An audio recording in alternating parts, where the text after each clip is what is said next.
Hi everyone, आज हम करने वाले हैं वाइकेरियस लाइबिलिटी। देखिए, यूनिट जो सेकंड है ना, इसका सेकंड पार्ट है वाइकेरियस लाइबिलिटी। इससे पहले हमने लाइबिलिटी देखी थी, उसमें हमने स्ट्रिक्ट लाइबिलिटी और एब्सोल्यूट लाइबिलिटी देख ली। आज हम देखने वाले हैं थर्ड टाइप की लाइबिलिटी, जिसका मतलब होता है वाइकेरियस लाइबिलिटी। देखिए, वाइकेरियस लाइबिलिटी में क्या होता है ना, the rule of vicarious liability imposes liability on one person for the act done by another person.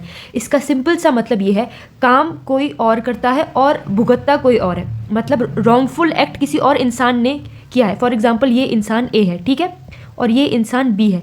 तो ए ने रॉन्गफुल काम किया है, लेकिन उसकी गलती की सजा बी को मिल रही है। तो यही है वाइकेरियस लाइबिलिटी, ऐसी लाइबिलिटी जो किसी और के रॉन्गफुल एक्ट के लिए मिलती है। ऐसी लाइबिलिटी, ऐसी रिस्पॉन्सिबिलिटी किसी दूसरे इंसान को उठानी पड़ती है जो रॉन्ग काम उसने किया ही नहीं होता है। इस केस में जो ए है उसने रॉन्ग काम किया है। इस वाले केस में क्या है ना, जो ए है इसने रॉन्गफुल काम किया है, लेकिन इसकी लाइबिलिटी बी को उठानी पड़ रही है। अब इसके पर्टिकुलर रिलेशनशिप होते हैं, हम देखेंगे किस किस केस में दूसरा इंसान रिस्पॉन्सिबिलिटी उठाता है। तो पहले आप डेफिनेशन को अच्छे से देखिए, क्या है।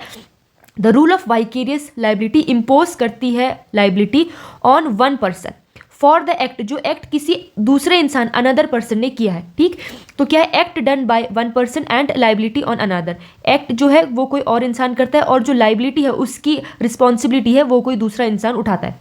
इसके लिए आपको एक मैगजिम देखनी है, जो कि है, जो वाइकेरियस लाइबिलिटी है उसमें एक इंपॉर्टेंट मैगजिम है। वो है कि क्यू फैसेट पर एलम फैसेट पर से। ठीक है, क्या है, क्यू फैसेट पर एलम फैसेट पर से। इसका मतलब होता है, he who does an act through another is deemed in law to do it himself. क्या है, he who does an act, एक इंसान जो काम करता है किसी दूसरे के हाथों से, मतलब वो किसी दूसरे इंसान को कहता है तुम ये काम मेरे लिए कर दो, लेकिन अगर वो काम कुछ गलत ढंग से होता है तो जिस इंसान ने उस काम की रिस्पॉन्सिबिलिटी दी थी उस इंसान को लॉ उस इंसान को लॉ लाइबल ठहराएगी। इसका ये मतलब है सिंपल सा, कि अगर ए एक आदमी है और बी एक और है, ए ने कुछ काम करने की रिस्पॉन्सिबिलिटी बी को दी है। ए ने कहा है बी से कि तुम ये काम मेरे लिए कंप्लीट कर दो। अगर बी वो काम गलत ढंग से करता है, या बी उस टाइम पीरियड में वो काम गलत मिस एप्रोप्रिएशन या फ्रॉड करता है, तो उसकी लाइबिलिटी ए के ऊपर आएगी। तो यही है वाइकेरियस लाइबिलिटी के अंदर। अब देखो, वाइकेरियस लाइबिलिटी कब अराइज होगी, इसके लिए 3 केस हैं जो आपको देखने हैं। पहला क्या है, प्रिंसिपल एजेंट। प्रिंसिपल एजेंट के केस में अगर एजेंट कुछ गलत काम करता है तो उसकी रिस्पॉन्सिबिलिटी प्रिंसिपल के ऊपर आएगी। ठीक है। सेकेंड है मास्टर सर्वेंट। तो अगर सर्वेंट जो कि नौकर है, अगर नौकर कोई गलत काम करता है तो उसकी रिस्पॉन्सिबिलिटी मास्टर के ऊपर आती है। वैसे ही फर्म एंड पार्टनर्स, अगर पार्टनर कुछ गलत काम करता है तो उसकी रिस्पॉन्सिबिलिटी फर्म के ऊपर आएगी। तो ये 3 केसेस आपको देखने। पहले हम देखेंगे प्रिंसिपल और एजेंट का क्या है। देखो, प्रिंसिपल और एजेंट, अब आपको पता है जो प्रिंसिपल है उसके अंडर एजेंट होता है, तो एजेंट एक प्रकार से प्रिंसिपल के अंदर काम करता है। तो अगर एजेंट कुछ गलत काम करेगा तो उसकी रिस्पॉन्सिबिलिटी प्रिंसिपल को उठानी पड़ेगी। यह है इसका मतलब। देखो, when an agent does a wrongful act, अगर कभी कोई एजेंट रॉन्गफुल एक्ट करता है, गलत काम करता है इन द कोर्स ऑफ एम्प्लॉयमेंट, अभी वो एम्प्लॉयमेंट के कोर्स के अंदर है, तो जो प्रिंसिपल है वो उसके लिए लाइबल होगा। Principal shall be held liable. इसका सिंपल मतलब ये है, अगर agent in the course of employment कुछ गलत काम करता है तो वहां पे प्रिंसिपल जो है उसके ऊपर लाइबिलिटी आ जाएगी। देखो, फॉर एग्जाम्पल, एक आदमी मान लो ये है एजेंट, और ये आप मान लो प्रिंसिपल। ठीक है, प्रिंसिपल मान लो और इसको मान लो अब एजेंट। प्रिंसिपल ने जो ये एजेंट है इससे कहा है कि तुम मेरे वहां पे सुबह 7 AM से 5 PM तक काम पे रहेगा। तो ये जो ये एजेंट है ये इस प्रिंसिपल के वहां पे 7 AM सुबह 7 बजे से शाम के 5 बजे तक रहता है। अगर इस टाइम के बीच, अगर इस कोर्स ऑफ एम्प्लॉयमेंट लिखा है ना यहाँ पे, ये कोर्स ऑफ एम्प्लॉयमेंट मतलब ये जो टाइम पीरियड है, अगर इस टाइम पीरियड के बीच ये कुछ गलत काम करता है रिलेटेड टू दी प्रिंसिपल ने उसे कुछ काम करने के लिए दिया, और इस टाइम पीरियड के अंदर वो कुछ उस काम को गलत ढंग से करता है, फ्रॉड करता है, मिस एप्रोप्रिएशन करता है, तो यहाँ पे जो एजेंट का जो रॉन्गफुल एक्ट है उसके लिए प्रिंसिपल लाइबल होगा। तो यही ये सिंपल कह रहा है कि व्हेन एन एजेंट, जब कोई एजेंट रॉन्गफुल काम करता है इन द कोर्स ऑफ एम्प्लॉयमेंट, उस केस में प्रिंसिपल जो है वो लाइबल माना जाएगा। इसका एक इंपॉर्टेंट केस लॉ है, ये है Lloyd versus grace Smith and company. क्या है, Lloyd versus grace Smith and company. इस केस में क्या होता है, जो ये ग्रेस स्मिथ एंड कंपनी होती है ना, ये ग्रेस स्मिथ एंड कंपनी होती है, ये एक होती है, इसको मान लो आप प्रिंसिपल होती है। ठीक है, ये इसके अंदर एक इंसान काम कर रहा होता है जो कि होता है एजेंट। तो ये जो ये ग्रेस स्मिथ एंड कंपनी है ये है प्रिंसिपल है, ठीक है, और इसके अंडर ही एक एजेंट काम कर रहा होता है। ये जो ये कंपनी होती है ना, ये एक फर्म होती है, वो भी लॉयर्स की फर्म होती है। इसमें क्या होता है, ये लोग ज़मीन से रिलेटेड आपके जितने भी काम होते हैं उसमें एडवाइस देते हैं। ये सारे के सारे लॉयर्स, सॉलिसिटर्स जो होते हैं, ये ऐसे लोग होते हैं जो कि मेनली प्रॉपर्टी से डील कर रहे होते हैं। तो ये लोगों को एडवाइस देते हैं कि आपको अपनी प्रॉपर्टी कहाँ इन्वेस्ट करनी चाहिए, कहाँ पे बेचनी चाहिए, ये सब। तो इसी जो कंपनी है इसके अंडर में एक एजेंट होता है। तो यहाँ पे मिस लॉयड या फिर एक लेडी आती हैं लॉयड नाम से, उनके पास 2 ज़मीन होती हैं, 2 हाउस होते हैं, ठीक है। अब लॉयड जो होती हैं वो इस फर्म में आती हैं कंसल्ट करने के लिए अपने प्रॉपर्टी मैटर के, कि यार मेरी ये जो प्रॉपर्टी है मैं इसे बेचूं या रखूं। तो ये कंपनी का एक नौकर होता है जो कि अभी हम मान लेते हैं एजेंट क्या करता है, धोखे से मिसेस लॉयड को साइन करवाता है 2 डॉक्यूमेंट में, और उस डॉक्यूमेंट में ये लिखा होता है कि मिसेस लॉयड इस इंसान, ये जो एजेंट है, इसको अपनी प्रॉपर्टी एज ए गिफ्ट दे रही है। तो वो 2 डॉक्यूमेंट में साइन करवा लेता है, क्या करता है, साइन करवाता है, जिसमें लिखा होता है कि ये गिफ्ट डीड है जो कि उनके नाम पे होती है, और एजेंट क्या करता है, ये अपने बेनिफिट के लिए उनसे या इसमें साइन करवा लेता है। तो यहाँ पे जो एजेंट है जो ये काम कर रहा है, ये मिस एप्रोप्रिएशन का है, और ये सोली अपने बेनिफिट के लिए ये काम देख रहा है। तो without the knowledge of his principal, यहाँ पे प्रिंसिपल को कोई नॉलेज भी नहीं है कि उसका जो एजेंट है वो ये मिस एप्रोप्रिएशन का काम देख रहा है। तो यहाँ पे फिर भी प्रिंसिपल को लायबल ठहराया जाता है, प्रिंसिपल की गलती मानी जाती है। क्यों मानी जाएगी, क्योंकि प्रिंसिपल के अंडर में एजेंट आएगा। तो यहाँ पे जो एजेंट है ये प्रिंसिपल के अंडर में है, और ये एजेंट अभी कोर्स ऑफ एम्प्लॉयमेंट के समय फ्रॉड का काम निभा रहा है। तो क्या है, act was done in course of employment, the principal was held liable. इसीलिए यहाँ पे प्रिंसिपल को गलत माना जाता है, और प्रिंसिपल्स को जो भी कंपनसेशन देने होते हैं वो मिस लॉयड को कंपनसेशन देते हैं। तो प्रिंसिपल और एजेंट की में आपको केस लिखना है Lloyd versus grace Smith and company का केस है, ठीक है। हमने पहला देख लिया प्रिंसिपल एंड एजेंट, किसमें, वाइकेरियस लायबिलिटी में। अब हम दूसरा केस देखेंगे मास्टर एंड सर्वेंट का। मास्टर कौन होता है, जो कि हेड होता है। सर्वेंट को मान लो आप नौकर। देखो पहली बात, मास्टर कौन होगा, मास्टर वो होगा जो चूज करेगा कि उसका नौकर कौन होगा। दूसरा, मास्टर वो होगा जो पे करेगा अपने नौकर को, पे करेगा मतलब वेजेस देगा। मास्टर वो होगा जो अपने नौकर के काम को, जो कंट्रोल करेगा अपने नौकर के काम को, ठीक है, who control the work of servant. Master वो होगा जो रिमूव करेगा सर्वेंट को। तो हायर और फायर, रखने का, चूज करने का काम भी मास्टर के ही हक में है, और रिमूव करना, तो यहाँ पे ये हायर कर रहा है, यहाँ पे ये फायर कर रहा है। तो हायर एंड फायर रूल, इसका मतलब जो चूज करेगा और रिमूव करेगा वो मास्टर ही होगा, और जो चूज होगा, जो वेजेस लेगा, जो कंट्रोल होगा, जो रिमूव होगा, वो कौन होगा, वो होगा नौकर। तो यही आपको देखना है मास्टर एंड सर्वेंट के में क्या है। देखो इसमें भी अगर नौकर कुछ गलत काम करता है इन द कोर्स ऑफ एम्प्लॉयमेंट, तो उसकी गलती के लिए मास्टर को लायबल माना जाएगा। यही है वाइकेरियस लायबिलिटी का सेकंड इंपॉर्टेंट पॉइंट।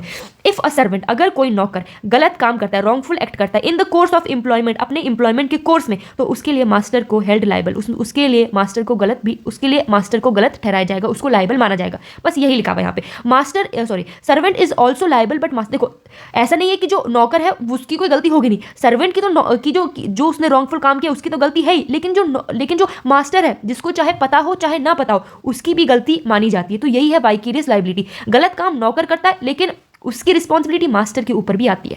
अब देखो, जो मैंने आपको स्टार्टिंग में मैक्सिम बताई थी वो क्या थी, क्यू फैसेट पर एलम फैसेट पर से। ये मैक्सिम आपको जरूर लिखनी है वाइकेरियस लायबिलिटी में, चाहे आप कुछ लिखो ना लिखो। देखो क्वेश्चन या तो डायरेक्टली पूछ लेगा कि वाइकेरियस लायबिलिटी क्या होती है, या फिर अगर वहां पे ये मैक्सिम लिखी हुई आती है क्यू फैसेट पर एलम फैसेट पर से, तो आपको ये मैक्सिम देखनी पड़ेगी कि अब हाँ, अगर वहां पे मैक्सिम लिखी आ रही तो मतलब वाइकेरियस लायबिलिटी आपको पूरा लिखना है। तो ये मत सोचना कि डायरेक्टली सवाल आएगा, वाइकेरियस लायबिलिटी में मैक्सिम भी लिखी आ सकती है, ठीक है। अब देखो यहाँ पे है क्यू फैसेट पर एलम फैसेट पर से। इसी मैक्सिम के आधार पर मास्टर, इसमें क्या होता है कि master is liable for the wrongful act of his servant on the basis of this doctrine. यही डॉक्ट्राइन ये कहती है कि अगर कोई आपका नौकर या आपका कोई एजेंट गलत काम करता है तो उसके लिए जो हेड कौन है, मास्टर या फिर प्रिंसिपल, वो लायबल माना जाएगा। तो ये डॉक्ट्राइन कहती है। अब देखिए, एक तो होता है नौकर जिसे हम कहते हैं सर्वेंट, एक होता है इंडिपेंडेंट कॉन्ट्रैक्टर। ये दोनों डिफरेंट है, आपको डिफरेंट समझना होगा। देखिए, नौकर कौन होता है, जिसके ऊपर मास्टर का कंट्रोल होता है। इंडिपेंडेंट कॉन्ट्रैक्टर कौन होता है, जिसके ऊपर कोई कंट्रोल नहीं होता है आपका, जिसको आपने सिर्फ कुछ समय के लिए हायर किया होता है और उसके काम के ऊपर आपका कोई कंट्रोल नहीं है। फॉर एग्जाम्पल देखो, एक आदमी है, उसके घर में एक हाउस ड्राइवर है, उसका एक नौकर है जो कार को ड्राइव करता है। अब ये एक आदमी मान लो, अब ये जो ये आदमी है और ये उसका ड्राइवर है, तो ये है मास्टर और ये है सर्वेंट को भी मान लीजिए आप ड्राइवर। तो ये जो ये मास्टर है ना, इसके पास फुल रिस्पॉन्सिबिलिटी है अपने ड्राइवर की कि ये इसको कुछ भी बोले कि यार तुम याली रोड से लेके जाओ, इतनी स्पीड में लेके जाओ, इतने धीरे लेके जाओ, इतने इतने हल्के चलो। ये मास्टर इसको हर चीज़ डायरेक्ट कर सकता है। मास्टर इसको ये भी बोल सकता है नहीं तुम शॉर्ट रूट से नहीं, तुम लंबे वाले रूट से लेके जाओ। तो ये ड्राइवर जो है वो अपने मास्टर का कंट्रोल को निभाता है, जो भी उसका मास्टर बोलता है वो उसी ढंग से काम करता है। लेकिन आप इंडिपेंडेंट कॉन्ट्रैक्टर देखिए इंडिपेंडेंट कॉन्ट्रैक्टर कौन होता है? यहाँ तो आपका घर का ड्राइवर है, लेकिन यहाँ अब आपने एक ऑनलाइन कंपनी से, आप मान लीजिए एक ओला या फिर ऊबर कंपनी का एक ड्राइवर हायर किया है कुछ समय के लिए, 1-2 घंटे के लिए, 1-2 घंटे के लिए भी नहीं, मुझे इस ए लोकेशन से बी लोकेशन पे जाना है, तो इस बस ये आपको यहाँ से यहाँ तक छोड़ देगा। अब अगर आप इसको बोलोगे नहीं, आपने कहा नहीं भाई तू 50 की स्पीड में जा, तो वो आपकी बात को नहीं मानेगा। अगर आप उसको बोलोगे कि शॉर्ट रूट से मत जा, लॉन्ग वाले रूट से जा, वो तब भी नहीं मानेगा। उसका खुद का डिस्क्रिप्शन है, उसका खुद का मन है, वो लॉन्ग वाले रूट से जाना चाहता है, शॉर्ट वाले रूट से जाना चाहता है, कितनी स्पीड में जाना चाहता है, वो यहाँ पे आपका उस पर कोई कंट्रोल नहीं है। तो ये है पहला डिफरेंस। दूसरा, अगर कुछ भी गलत काम होता है तो सर्वेंट के केस में मास्टर लायबल होता है, ठीक है। लेकिन इंडिपेंडेंट कॉन्ट्रैक्टर के केस में जो एम्प्लॉयर है, जिसने उसको एम्प्लॉय करा है, जो कंपनी है, वो कंपनी लायबल नहीं होती है, ठीक है। तो employer is not liable for the taught committed by an independent contractor. जो एम्प्लॉयर है, जिसने उसको काम पे रखा है, वो उसका कोई रिस्पॉन्सिबिलिटी नहीं लेता है, वो उसके लिए लायबल नहीं होता है। तो एम्प्लॉयड बाय हिम, तो क्या लिखा है कि वो ही इज नॉट लायबल।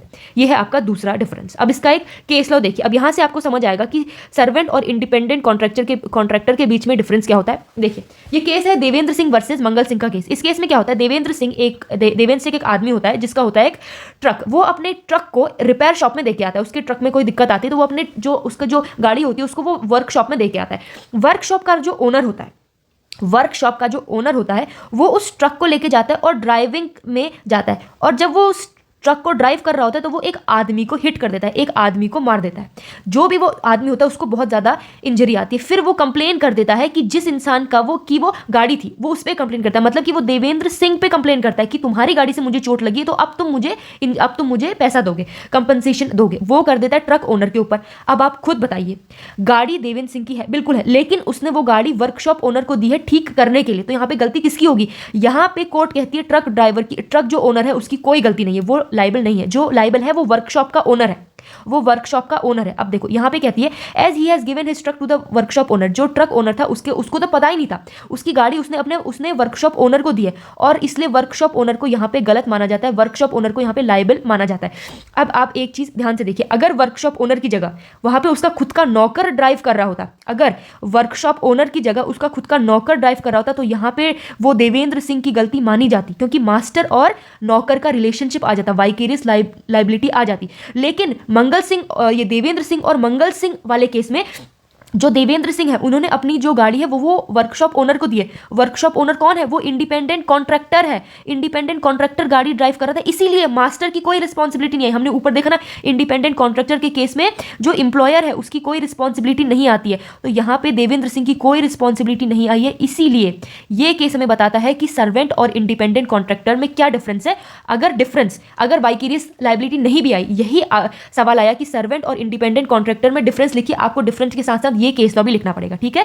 तो ये है आपकी पूरी वाइकेरियस लाइबिलिटी। अब हमारा लाइबिलिटी वाला कंसेप्ट पूरा हो चुका है, जिसमें हमने तीनों लाइबिलिटी देखी है, vicarious liability, strict liability and absolute liability.